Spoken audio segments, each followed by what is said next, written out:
Abala yox, siz qalın elə orada da yaşayın. Sizin kimin əqidəsiz adamların gəlməyinə ehtiyac yoxdur Azərbaycana. Mən başa ça bilmirəm də.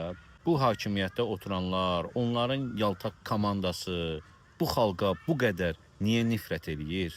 O qədər çox nifrət eləyirlər ki, daha gizlətmirlər, danışıqlarında da dilə gətirirlər.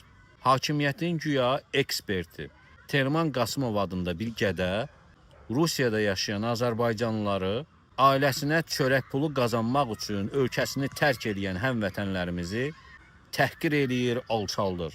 Videoya baxın, sonra deyəcəm bu gədə kimdir, kimlər bunu himayə edir, kimlər aylıq buna pul paketi verir. Baxın, baxın. Siz gəlib burada özünüzü yekəxana aparmayın. Siz Rusiyada nə vəziyyətdə yaşadığınızı əksəriyyətinizin çox gözəl bilirik. Hansı yollardan keçirsiniz siz orada. Rus polisin qabağında siz necə alçalırsınız, necə əyilirsiniz, necə baş əyirsiniz, necə diz çökürsünüz. Biz bunu hamısı bilirik, görmüşük, olmuşuq, yaşamışıq. Nə yekə-yekə gəlib burada özünüzü aparırsınız?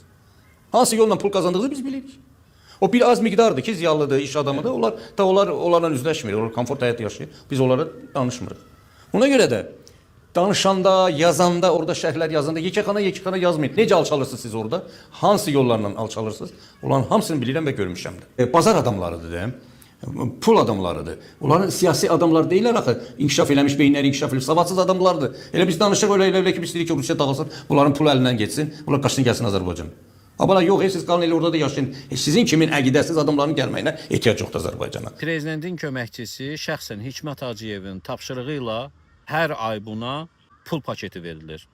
O tədbirə, bu tədbirə çağırılır, hakimiyyətin eksperti adıyla. Suraxanının icra başçısı Adil Əliyevin də yaxın dostudur. Bu Adil Əliyev həmən o Adil Əliyevdir ki, banditliklə məşğuldur.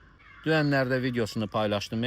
Gözünün müalicəyə ehtiyacı olan qaziyə, hansı ki gəlib bunun yanına kömək istəməyə, deyir ki, gözün üstünə dəmlənmiş çay paketi qoy, keçib gedəcək. Bu şərəfsizlərə də vəzifə, pul verən İlham Əliyevdir. Ay prezident, mən sənə nə qədər siqnal verməliyəm? Bəsdir də, ayıbdır, belə dövlət idarə eləmək olmaz.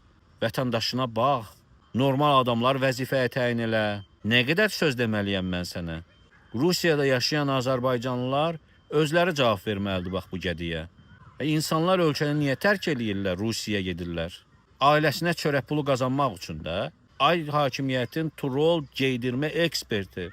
Sənin nə həddinə Rusiyada yaşayan Azərbaycanlıları alçaltmaq? Onları bu sözlərlə təhqir eləmək?